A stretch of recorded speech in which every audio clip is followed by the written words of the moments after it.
If your only exposure to Venom is the Tom Hardy movies, you probably think symbiotes are just quirky alien parasites that like to eat tater tots and bite off heads. It's fun, right? But let's get real for a second. The actual comic book origin of the symbiotes is straight up Lovecraftian horror. We are talking about ancient death cults, decapitated space gods, and a bloodline of literal monsters.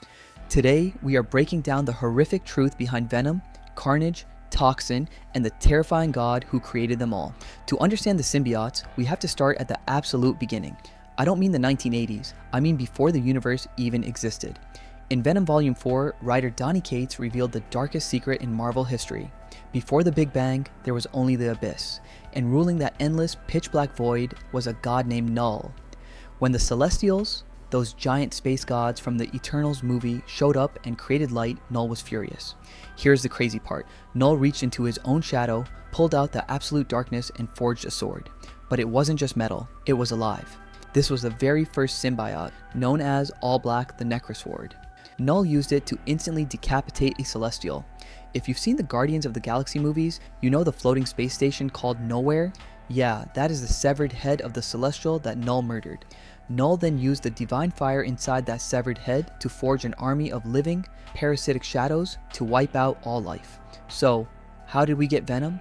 Eventually, Knull's dragons were defeated and his connection to the symbiote hive mind was severed. Without his dark influence, the symbiotes started bonding with noble hosts across the universe. They realized their creator was a monster, so they turned on Knull. Millions of symbiotes swarmed him, forming a cage the size of a planet to lock him inside. They called this living planet Clintar, which translates to cage. Fast forward to the 1984 comic event, Secret Wars.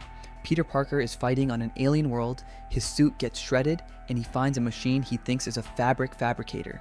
He releases a black sphere that engulfs him. He thought it was advanced tech. It wasn't.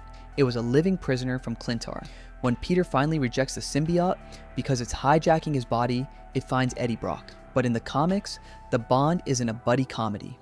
In Amazing Spider-Man number 300, the symbiote feeds on Eddie's hatred for Spider-Man, and later it literally feeds on the adrenaline produced by Eddie's terminal cancer. It is a toxic, codependent nightmare. If Venom is a tragedy, Carnage is a slasher film. Symbiotes reproduce asexually. When the Venom symbiote broke Eddie Brock out of jail, it left behind a tiny offspring. That offspring slithered into a cut on the hand of Eddie's cellmate, Cletus Kasady. Cletus wasn't a disgraced journalist, he was a completely psychotic serial killer. While Venom bonds to the skin and nervous system, the Carnage symbiote mutated and bonded directly to Cletus's bloodstream. This is why Carnage is red.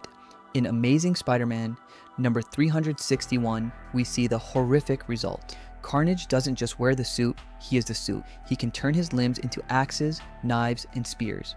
Because Cletus and the symbiote are perfectly aligned in their desire to murder, Carnage is significantly faster, stronger, and more lethal than Venom.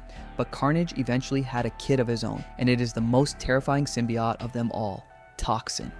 In the 2004 Venom vs. Carnage miniseries, Carnage gives birth to Toxin and immediately tries to kill it, knowing how powerful it will become. The symbiote bonds with a New York police officer named Pat Mulligan.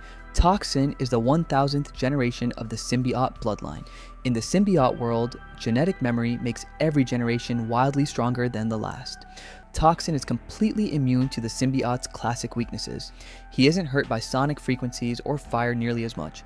He is so powerful that Venom and Carnage literally had to team up to try and stop him, and they still couldn't do it.